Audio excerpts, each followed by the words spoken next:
increase our baseline levels of dopamine. So how do we do that? What are some of these activities? Well, in recent years, there's been a trend toward more people doing so-called cold exposure. In part, this was popularized by Wim Hof, the so-called Iceman, getting into cold showers, taking ice baths, exposing oneself to cold water of various kinds can in fact increase our levels of dopamine as well as the neuromodulator norepinephrine. This is not a new phenomenon. In the 1920s, a guy by the name of Vincent Prisnitz was one of the first people to popularize and formalize cold water therapies. He was an advocate of cold water exposure in order to boost the immune system and increase feelings of well-being. And actually, this practice dates back long before Vincent popularized it. And Wim Hof is the more recent iteration of this. First of all, some of the safety parameters. Let's establish those first. Getting into very, very cold water, 30 degree Fahrenheit or even low 40 degree Fahrenheit can put somebody into a state of cold water shock. People can die doing that. So obviously you want to approach this with some caution. But for most people, getting into 60 degree water or 50 degree water, or if you're acclimated and comfortable with it, 40 degree water or 45 degree water can have tremendously beneficial results on your neuromodulator systems, including dopamine.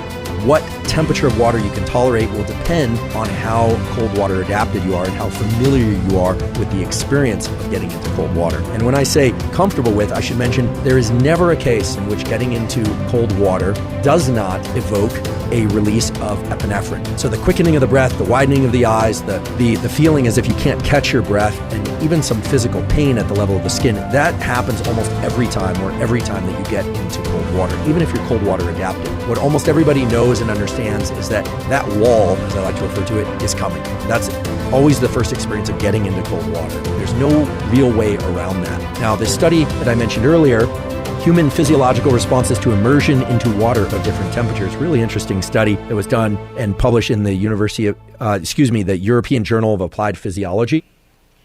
Our choices about what we do with our cravings to engage in addictive behaviors like smoking or in overeating. Our choices. There is a new science of self-control that may hold the key to reversing these epidemics. It's called willingness. Willingness means allowing your cravings to come and to go while not acting on them by smoking or eating unhealthy. But actually, I'm not talking about willpower, and I'm not talking about power through your cravings. Instead, I'm talking about a different notion of cravings that looks like this.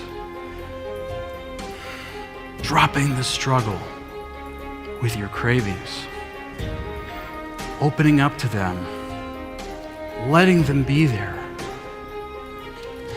and making peace with them.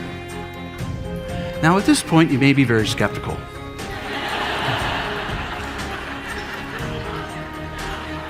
I was, when I first heard about it years ago. A friend of mine came to me with a book on willingness. He said, "Jonathan, this book will change your life forever." And I said, "Oh, okay, yeah, I'll check it out." So I went through it and thought, it's a bunch of psychobabble. Tossed it aside. Until some years later, when my wife brought me to a workshop on willingness at the University of Washington. And I was blown away. So then I read the book, and then I read a lot of books on willingness, and I got trained in it.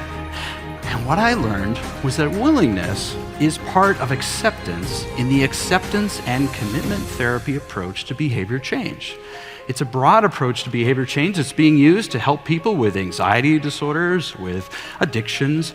Even some innovative companies are now using it to help improve their employees' performance and reduce their stress. Now, to understand why I was blown away, you have to understand the world that I live in. In my research world, a common way you help people quit smoking and lose weight is you teach them to avoid their cravings, avoid thinking about smoking, distract yourself from food cravings. There's a song from a Broadway show that captures this perfectly. It goes like this. When you start to get confused because of thoughts in your head, don't feel those feelings. Hold them in instead. Turn it off like a light switch. Just go click. We do it all the time when you're feeling certain feelings that just don't seem right. Treat those pesky feelings like a reading light and turn them off